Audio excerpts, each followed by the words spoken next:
Hi there, folks. NovaWing24 here, along with my good friends Sergio and BelGeode.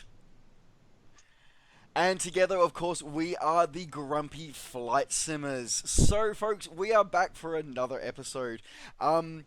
We did actually think of changing our name for this particular episode. Um, Don't even get me started. Just don't even get me started. 1 hour messing around with his cell phone. I'm ready to throw it through the front door. Okay. Needless to say, we were looking at changing Uh, our names to the three technically challenged simmers, but it's okay. We're here now, and we have all three of us. First off, we're just going to do a bit of a round table. What's been happening in each of our worlds since our last episode, Mr. Belgeode? Right now, basically trying to get over the majesty that was FlightSimCon and everything that happened there, and pretty much just playing catch up. I've got a lot of videos that I'm way behind on. I don't see the time coming anytime soon for me to get all of this stuff finished. So that's pretty much it. Just playing catch up. Fair enough, fair enough. And for you, Sergio? well, pretty much the same. I was one of the guys that didn't went to FSC, not like two guys that I know and spend a lot of time there and had fun. I have no idea the two people you might be talking about here. I don't know. Any idea? So, Any idea, Bell? so the episode today should be one grumpy flight simmer and two happy simmers because I'm the one that's grumpy. And Hey, I don't you're the know one about that's that. I don't know about that because on Sunday that AC unit went out in the hotel. I was not a very happy simmer. Okay. That was horrifically hot that day. Yes, it was. I'm so glad I went for the run earlier in the day. Right. Okay. Cool. And but yeah. mm, Running, I went flying. yeah. Well, okay. Yeah. Well. Yeah. Okay. So, guys, just so you know, I went out for a run every day that I was there at FlightSimCon. I get back from my morning 10K on Sunday as this guy is getting into the shuttle bus to take him to Signature FBO to go fly a Cessna 172. Yeah. Yeah, can you say the jealousy was just insanely, it was just insane levels, it really was. So yeah, and for myself, much the same. I'm sort of still catching up with videos. My videos are still sort of filtering through and coming through from FlightSimCon, but I've got a lot of work to catch up from. But I did have a great time winding down and relaxing a little bit in the beautiful mountains of Colorado afterwards. Doing crazy running things as well. Can I just say, trying to run at 5,500 feet is a hell of a lot harder than doing it at sea level. Can I just say that? It's really hard. Yeah, yeah, I would imagine so. I've only ever hiked the Blue Ridge Parkway, which is in North Carolina, Tennessee, on the eastern side of the U.S. So not nearly as high up as where you were in Colorado, but yeah, you can feel it. You can definitely feel it. Cool. So, I guess we'll get started because as Sergio sort of said, yes, two of us went off to Flight SimCon. So I suppose Sergio, we're going to throw this one over to you. Yeah. Oh. So yeah, I'm gonna need to trademark by that, by sir. by the way, BelGeode's finger wagging was the topic of many a conversation with several developers at Yep. FSC. It really has become a thing. Anyway, so Sergio, I guess the thing's going to be over to you. Did you have any questions, any things that you wanted to find out more about after seeing some of the videos from Bell and myself about the content there? Uh, And questions? actually, further to that, Sergio, before you answer that, Yeah. you were the one who provided the questions for my interview with Mr. Hood from Dovetail Games. Did you feel that he adequately answered your questions? Yeah, I do. I do Okay. feel that all the questions that I've sent you, and I really have to thank you for doing this. Were decently, were very well answered. And Sorry. I'm going to interrupt this one second. Why were there no yeah, questions about helicopters? I didn't want to do any questions about helicopters. I think Steve Wood already hired a few guys to hit me or something. I want. I don't know if you remember, Nova, but last year at FSC, Bell asked Steve about helicopters, and he mentioned this guy that was always nagging him about helicopters, and I just didn't want to go through that all over again. Fair enough. The look on his face was priceless, though. Yeah, it was. It was. I didn't want to talk about helicopters and ask him about helicopters. I did mention helicopter in one of the questions, just for just to illustrate the different classes of aircraft that there are. But what I wanted to achieve with these questions was to get to when I do interviews or do articles, I try to place myself in the position of the readers or the person that is watching the interview, and I wanted the community to get the feeling of what Dovetail Games is doing with the simulator, with the sim. People need to understand that this is a very complex and time-consuming thing for them to do. So I wanted people to understand what's ahead of them and what's already behind them, and why is it that they're taking so long to do what they're doing. And that was pretty much what I was trying to do with the questions that BelGeode kindly took to Steve. So no helicopters, nothing about very specific about any kind of aircraft. I just wanted for people to have the feeling of the complexity and the size, the sheer size of the tasks that they have at hand. Having that said, what questions do I have about what happened or about FSC? I don't have a lot of questions, to be honest. I think I had more answers than questions from all the stuff that I've been seeing. Explain is growing. Austin has a very good idea of where he wants to take the sim. He's very passionate. He's very passionate. That's one way to put it. Yeah. Yeah. And when I was watching the panel with Laminar Research and Dovetail Games and Lockheed Martin, you could see that 2 out of 3 companies there were very passionate about what they were doing. I'm not going to say which.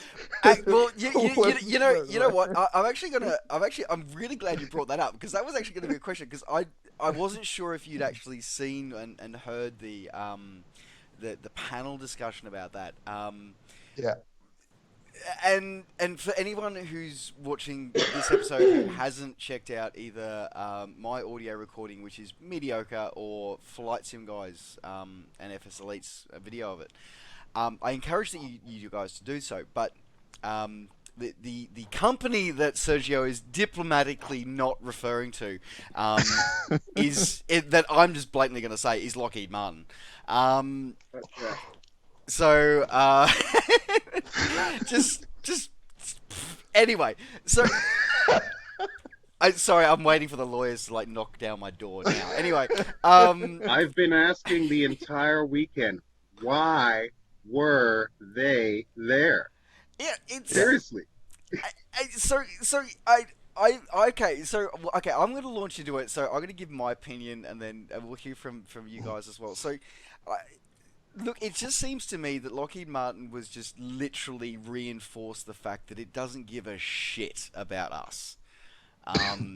It just seemed to reinforce that position, and I'm not saying anything about the rep that was there. I got a chance to have a chat with him afterwards, and he was a really good guy, and had a lot of good things to say, and just positive sort of things to say about his work, the work of Lockheed Martin, and the work of his competition. So I have nothing problem with the representative they sent, but it just to me felt like we really got a sense that they were only there because they had to be there. Because for the first time in a long time, like basically ever since Lockheed Martin got the license, they actually have competition now in the sim space. So they felt like they had to send somebody along. But it was just everything that they said and all the answers they gave basically went, yeah, well, we're here. We really don't care about you. We're only interested in the defense and the government contracts.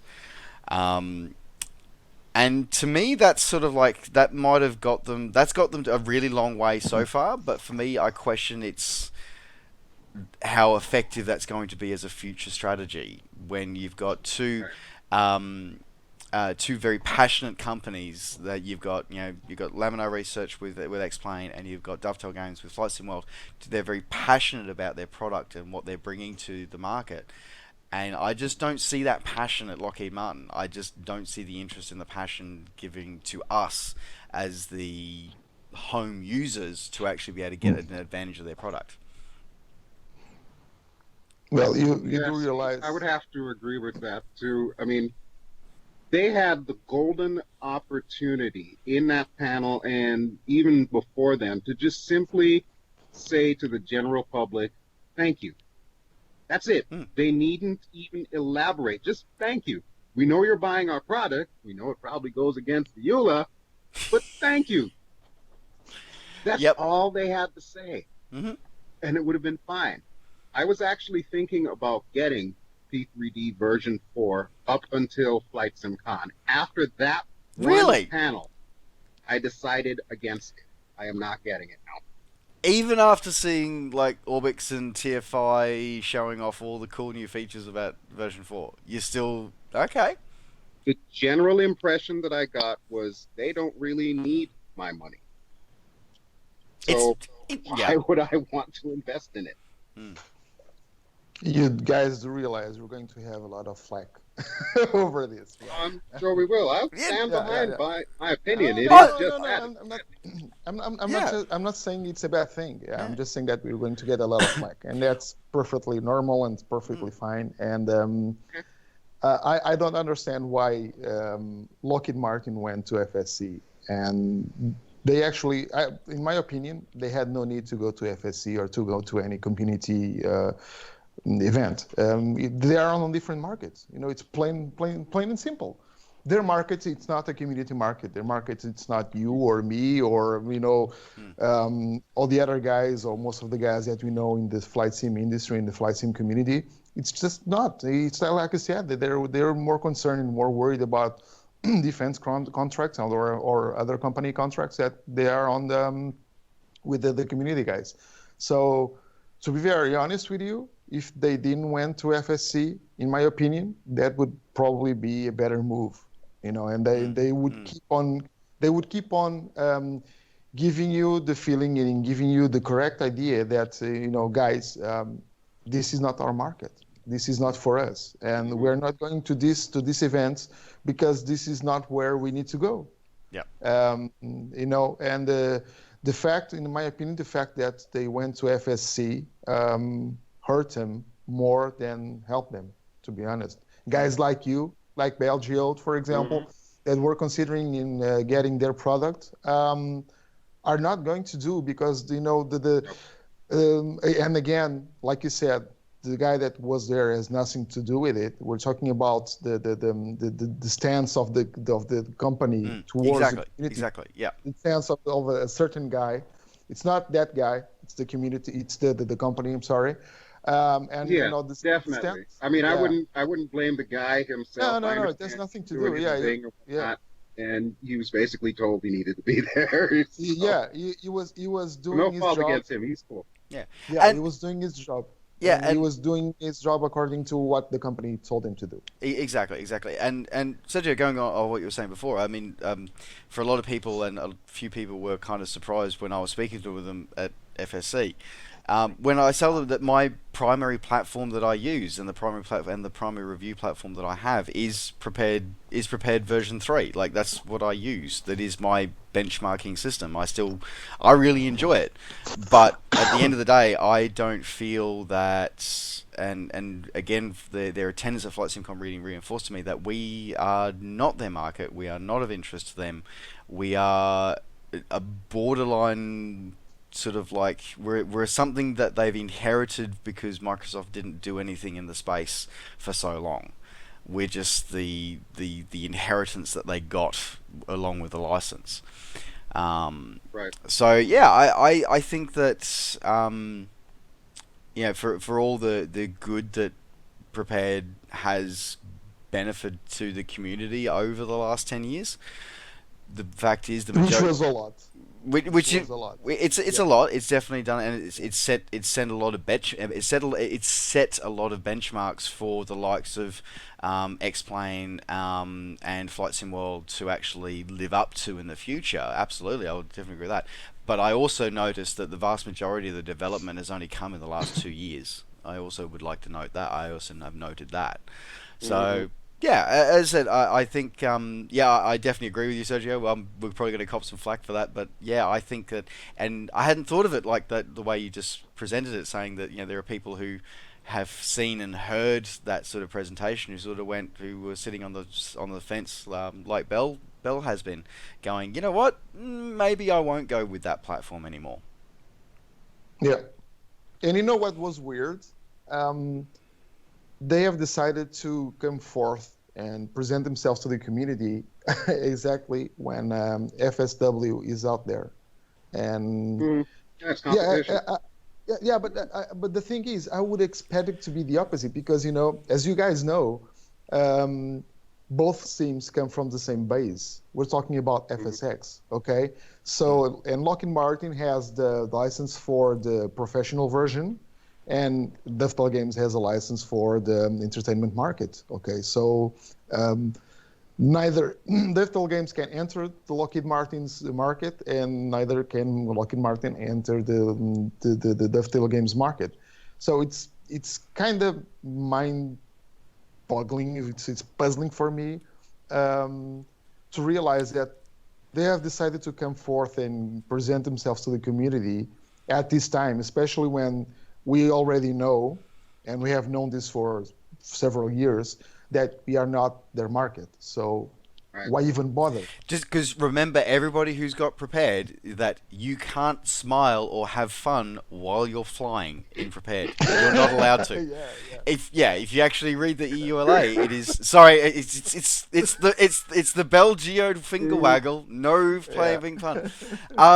So yeah, look, I think it's an interesting position that Lockheed Martin have put themselves in, and I actually I agree with you, Sergio, that I think that they have actually hurt themselves more by coming to FSC and presenting themselves the way they did than just backing off and just staying as they have done for the last however many years. Last 3-4 years at FSC and the last 8 years in Europe, where they just have not attended. They might have thrown a bit of support, but yeah, they've never attended. And I think that their decision to attend sends mixed messages to everybody. So interesting. Yeah, like I said, they had the golden opportunity and they wasted it. So I think, for my money, I would have rather have gotten the Eagle Dynamics guys there, and I understand why they didn't show up because they were out in LA to do E3 that weekend. But I would have loved to have actually talked to those guys who technically, it's also not their market, but a lot of the simmers that I ran into at FlightSimCon kept hitting me with questions about DCS. Hang on. Why would you say that the attendees at FSC were not Eagle Dynamics market? I would have said they're the prime market. That's what I've always heard. Yeah, that's what I've always heard because Dovetail and Lockheed, well, maybe not Lockheed. I'm not even going to put them in the same equation, but like Dovetail and certain other sim platforms generally try to distance themselves from the military aspect of the sim. Like if you were to ask them, they'll say, it's a general aviation type sim. It's eventually a commercial aviation. They usually try to shy away from the military aspect of it, which of course is DCS's specialty. You look on things like Facebook and some of the other groups around, a lot of the groups that you're going to see there primarily are for commercial aviation and stuff like that. Now you've got your fringe groups, which of course I'm in all of them. That's like the carrier ops groups, the Navy, the fighter pilot groups, the helicopter groups, all of that stuff. we're definitely along the periphery as far as the flight sim community goes. A lot of the folks that I ran into at FlightSimCon were primarily commercially geared. Mm, But mm, with that being said, yeah, I did run into quite a few people who did play DCS, who have enjoyed, some of the stuff that I've done, the DCS videos, and wish that Eagle Dynamics were there instead of Lockheed Martin. I heard that comment so many times over the weekend. yeah. I definitely think it would be great to have them, and I kind of see that I guess because like you, Bell, I've always been in that sort of periphery edge where I've enjoyed both general aviation and the combat side of things, where I've always found enjoyment in both, whether it be in the ESP platform world or whether it be in DCS, or as I'm discovering, X-Plane has built-in abilities to do weapons as well, which is actually kind of cool. Yep. So Yep. interesting. Yeah. Okay. Fair enough. Fair enough. But yeah, I think you're right though. Is that a lot of the even X-Plane to a degree though does sort of shy away from presenting itself as a combat simulator. It's an aviation, it's a flight simulator, not a Right. Right. combat simulator. Which, don't get me wrong, I get it. Okay, it's more family friendly, so on and so forth. You want to promote a more positive atmosphere. But yeah, Yeah. then there are guys like me that just love military stuff. I mean, I wanted to be a Top Gun. I wanted to be quote unquote Iceman. I'm not going with Maverick. I'm going with Iceman. But Damn straight, Iceman, I far couldn't better do it in pilot. real life, so this is how I do it now. It's through the flight civic. Yeah, and that's a good way to put it, I think. So yeah, Sergio, your thoughts? Well, I would like to see the at the convention as well. Definitely, I do agree with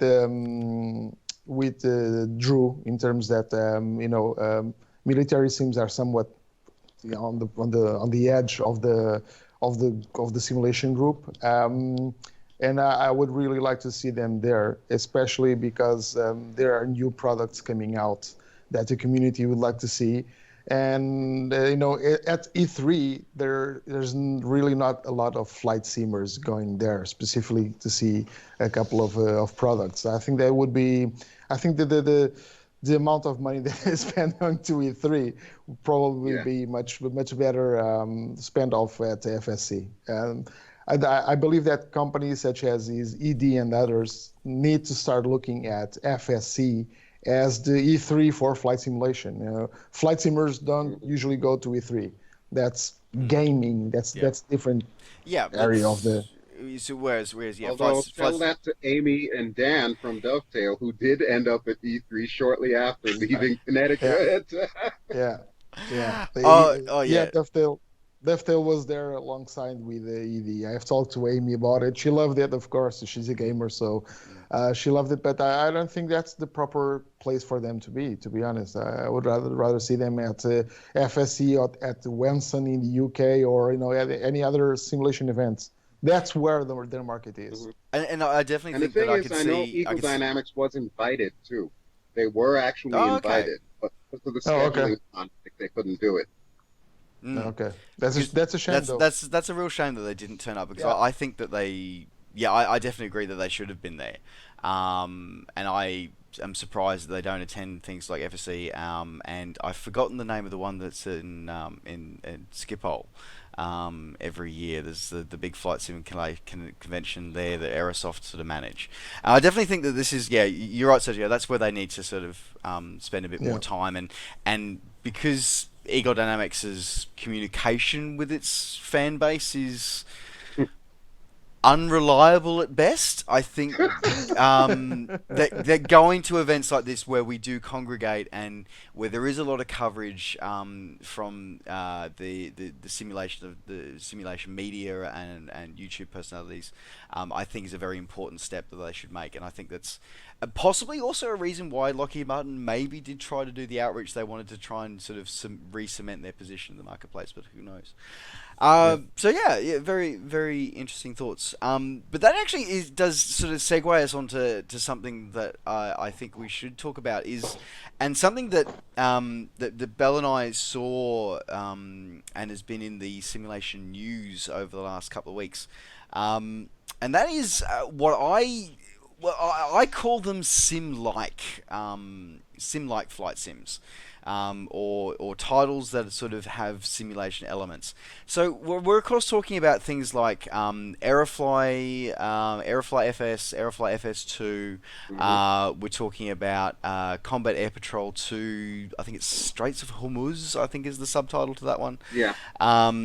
Things like War Thunder and World of Warplanes. These sort of I want to talk about where we all see where they fit into our sort of our experience as virtual aviators and as simulation enthusiasts, because some people say that they're sims, some people say that they're not, and as I said, I personally define them as sim likes. I'm interested to hear what you guys think. Yeah, I agree. I agree with you. I don't see them as actual sims, although Aerofly 2 wants to be a real sim. That's what they are. At least they are I just announcing. had Pinocchio running through my head here. I want to be a real sim. It's like, yeah, and I'm like, because I've got it and I've tried it and I'm just like. It feels like an iOS port. Like, that is seriously what it feels like, and it drives me insane because I can't deal with that. Well, I don't know. Have you seen the one that one lady Laura was showing off on Saturday morning at the convention? What was it? Infinite Flight, I think it's called. Infinite Flight. That looks kind of good for something for the phone. Yeah, which is kind of like interesting, and that's the other one that I meant to include in my list before is Infinite Flight. I mean, the potential that they're showing, the levering out of mobile devices now, of course, is quite powerful. But sorry, Sergio, yeah, do go on. Yeah. I was saying that Aerofly wants to be a real sim. Yeah, I want to be a real sim. Yeah, okay. I've talked to, I think it's Torsten, one of the guys that's leading the company and leading Aerofly 2. I have actually done an interview with him for Elisimmer, and their goal is to make Aerofly 2 a sim just like X-Plane or just like FSW or whatever. But right now, they are so far away from it. I have tried it. Several times. And just like you, Tristan, I simply cannot spend a lot of time there because it still feels weird. There are no systems. The flight model is very arcade-ish. I don't remember right now the last time I tried it, but one of the last times that I've tried it, you couldn't even crash, and it's pretty. Yep. And that's one of the things that really gets on my nerves. The community sees a pretty sim and, oh my God, this is going to be the very big next big thing. Yep. Oh, this is the best sim ever. Just because it looks pretty, and it's not. It's just a pretty sim. It's not a sim. It's a pretty something. Sim like a Tetris. And so I do have some hopes for that sim if those guys manage to do what they want to do. I do have some hopes for that sim, but I wouldn't place him on a very high level, at least right now. They have a lot to prove themselves. So yeah, I see Aerofly 2 on this in this limbo between sim and sim-like right now. Okay. It's not the sim. It's not the sim-like because it's not finished. It's not done. So right now, for me, it's really nothing. Okay. And Drew, because I know you've got experience with some of the other ones that I sort of was talking about before.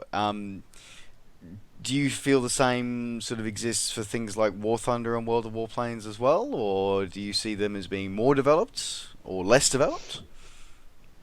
Well, now the only one that I have any real experience with is War Thunder. I tried World of Warplanes once. I did a live stream on it, and I came away very unimpressed with it.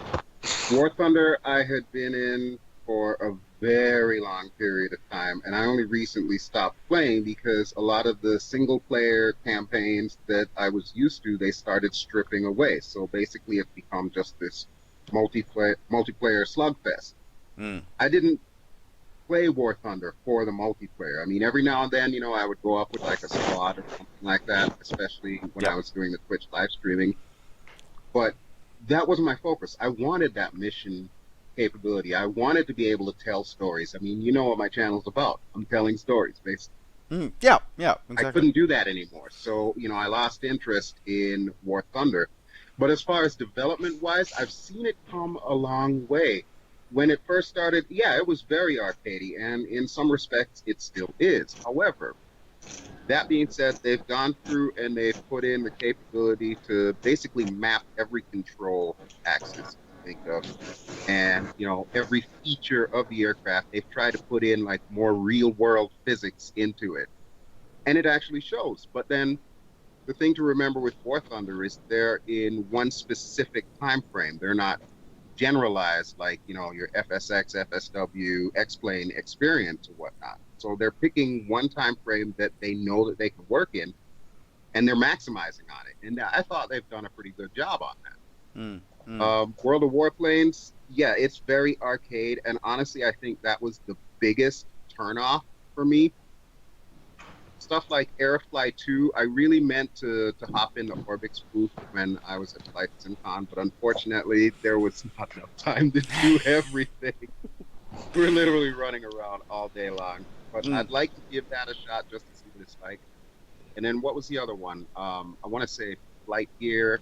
No, Was one of the other Cap. ones I was interested in looking at. Yeah. No, Cap 2. Yes, Cap that's 2. right.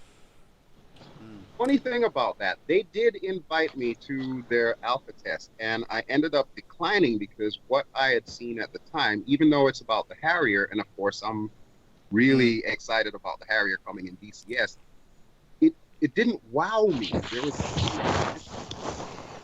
and I'm hoping that this changed over time. I might give it a shot, but right now it really didn't grab me, and it's going to take more than just the visual to grab me. I'm done with pretty. I'm done with 64-bit. You have to have a little bit more substance than that to really hold my attention.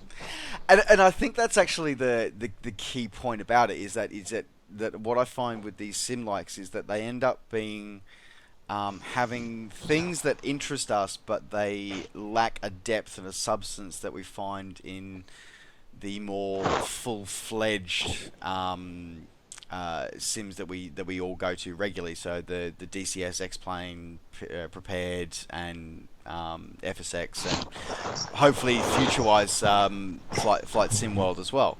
And it's interesting that Sérgio, that you mentioned that with Aerofly FS2 that they are working towards making it more like a full-fledged sim long term, because I definitely, my thing with it at the moment is that it looks very beautiful, very pretty, especially in VR, because I did get a chance to try the VR with Orbix, but it was the actual flight dynamics itself is ghastly. So I find it very interesting that they are trying to like flesh it out.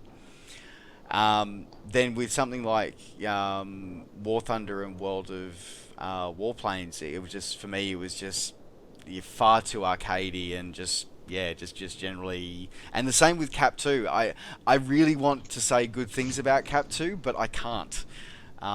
Even the state that it's currently at the moment, they seem to be trying to add too much stuff around the edges without actually focusing on the core of the title. They seem to be in this confused space where they're trying to pitch it as a sim, but it's far too obviously an arcade title.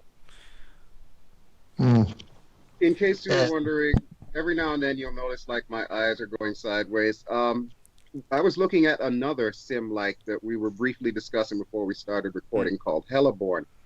And as some of these images pop up on the screen, it really nails home my biggest problem with these sim lights. There's a lot of stuff on the screen. I hate that. That just completely takes away from it. That is totally immersion breaking when you're seeing an exterior view of a helicopter and there's all kinds of HUD elements all over it. That no longer becomes a simulator for me.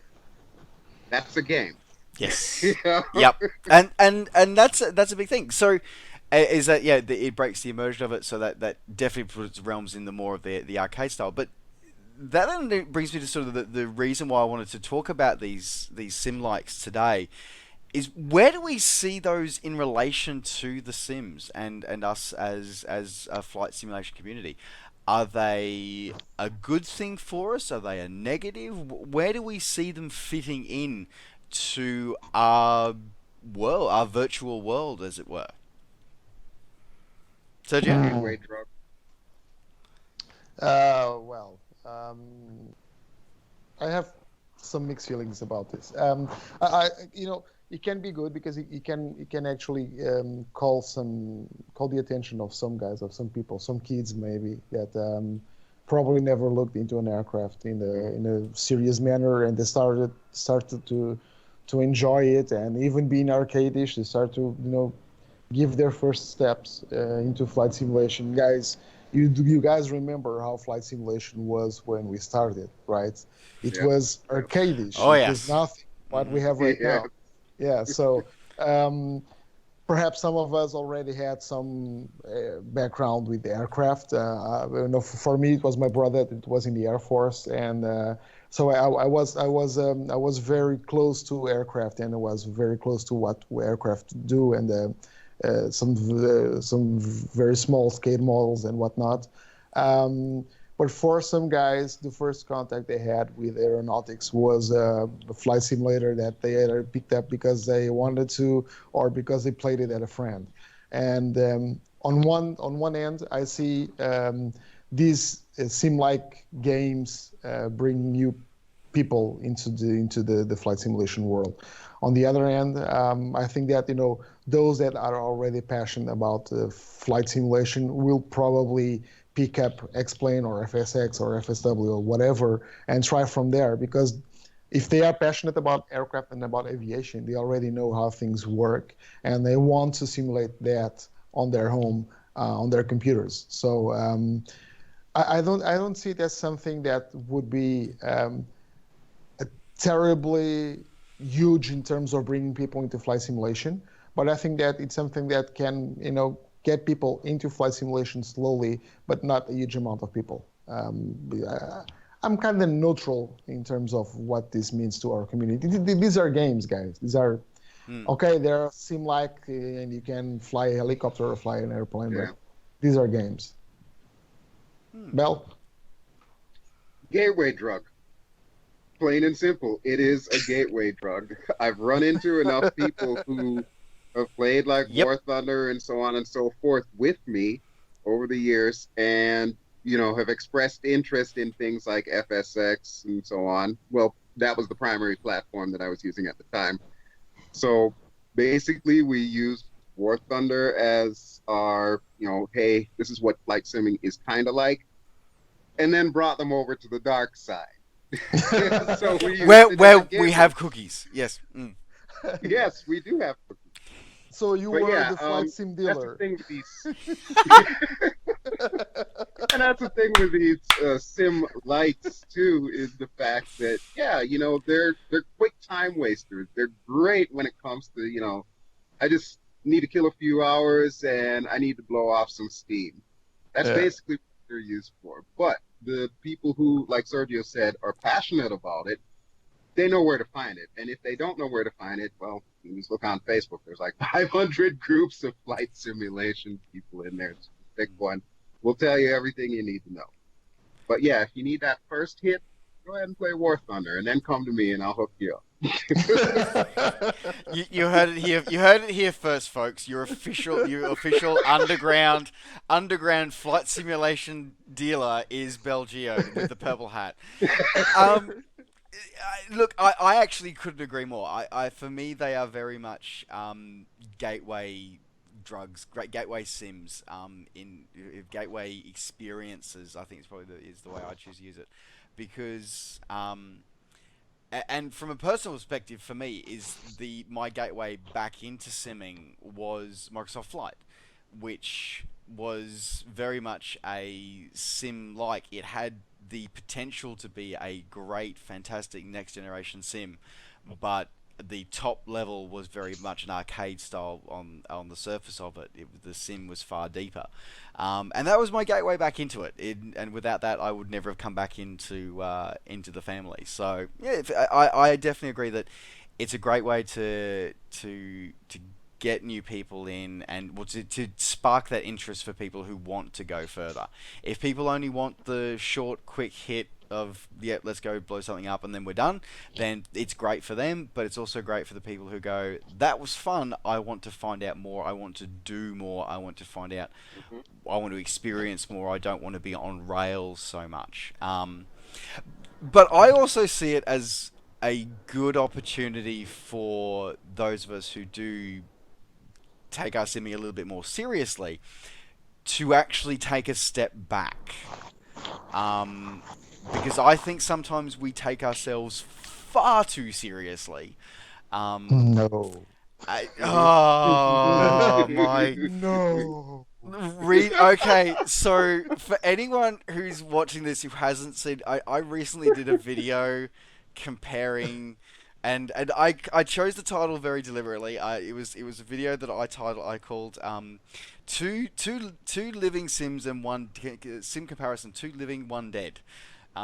Where I took a comparison. Oh yeah, I saw that one. Yeah, I saw that one. I compared Lockheed Martin's Prepared version 4, X-Plane 11, and Microsoft Flight, which is the one that we as a community killed, like 5-6 years ago, all out of the box. Excuse me. Well, 99% out of the box.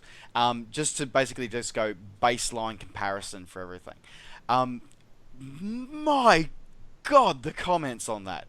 It was horrifying.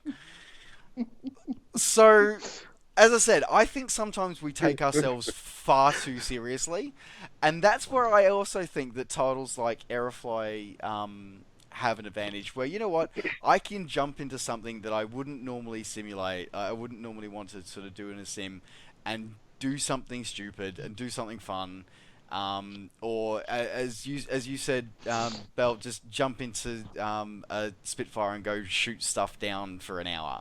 Like, yeah, I can do that without having to go through the entire startup process and make sure I don't jam my guns like I do in the DCS one or the A2A one. So I can, I can go and enjoy it without having to simulate every feature of it. So as I said, I see it definitely as a gateway experience.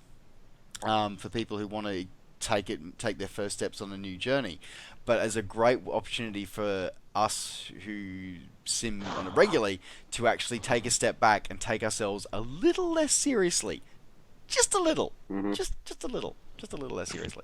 Well, I would have to agree with you. Taking oneself less seriously is definitely a good thing, and I say this as I'm sitting here almost 4 o'clock in the morning in Pittsburgh wearing a purple hat. So yes, if anyone will vouch to me 100% on not taking themselves seriously, it's this guy right here. Oh, I could not have put Allie it better would agree, but she's asleep.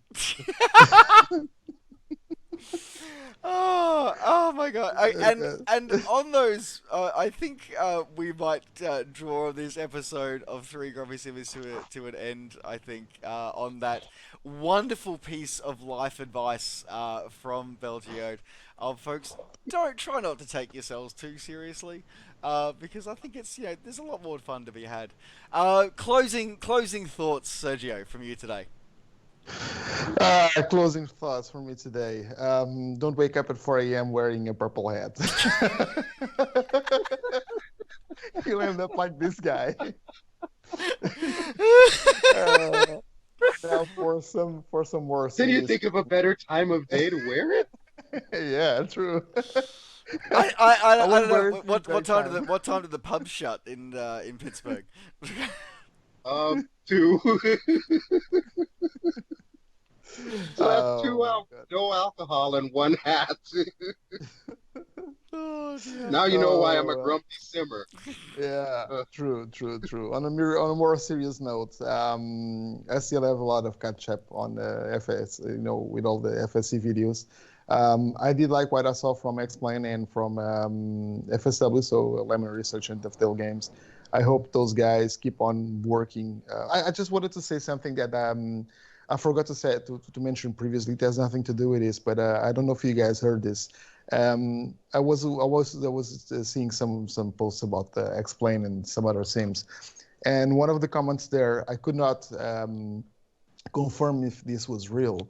And this has to do with something that you, Bel, told about Austin, that he was very passionate. And one thing that I read about was that Laminar told the development team that they wanted the street lights to be so good that they could be used on a racing game. I'm not sure if that was true, but if that's true, that's something really amazing. I hope those guys keep on working as hard as they've been doing right now, and I also hope that Aerofly 2 becomes the sim that we all expect it to be and hope it to be. And Drew, try to find that enter button at the end of this session. I just had to plug this phone in because the charger's like, hey, we're low. We're down to 5% battery here. Oh, okay. One thing that I will say as a final note, Sergio, we need to get you to FlightSimCon next year. I don't care how we do it. I don't care if we have to do a GoFundMe, a Patreon, whatever the case may be. We'll sell Girl Scout cookies on the corner. We're getting you to FlightSimCon next year. You need to experience it. Yeah, that would be absolutely amazing. I don't have my hopes high, as you know, I've been saying next year for the past 3 or 4 years or so. That would be great. Yeah, that would be awesome. Well, Sergio, make next year not next year, but just make it the year next year. Done. That year, yes. Yeah, that year. Okay. It'll happen. We're gonna make it happen. Cool. For me, closing wise, look, I think that it is a really exciting year that we've got ahead of us, and I think that we, as a simulation community, we'd sort of started losing our way a little bit, and I think that what I saw at FSC this year, 2017, I think gave me the most hope that I've had for our community in a long time. I saw people who I know from video comments and forum threads who were very, very passionate about their particular simulator and would clash and do nasty things to call each other nasty things on forums. I saw them sit down and have drinks together and realize that their sim has many good points and the other sim has many good points, and the fact that they walked away with a new appreciation for all sides, and I think that was one of the best things I saw, along with seeing the passion from the two main developers. And yeah, I think that we have a lot of hope. We have the potential for a lot of hope, and we have potential for a lot of great things coming forward, and I'm excited. I'm excited to see what comes up. So there you go. But that's it. All right, folks. That does wrap up. That does wrap up three grumpy simmers for another episode. We shall try not to be so technically challenged at the next episode. But no guarantees. No guarantees. Samsung, I'm watching you. I keep telling you, get a Windows phone. I keep telling you. Anyway, all right, folks. My name's been NovaWing24. Thank you very much for joining me. Thank you very much to my two other grumpy simmers. Thank you very much to Sergio. Yeah. Thank you. Thank you very much to BelGeode. Ciao. And don't forget, guys, go and subscribe to the guys' channels. Go check out the HeliSimmer website. Go subscribe to BelGeode's channel. And, of course, as always, if you haven't already, subscribe to mine as well. And we, as the three grumpy simmers, will catch you on the next episode. Take care. Safe skies to all.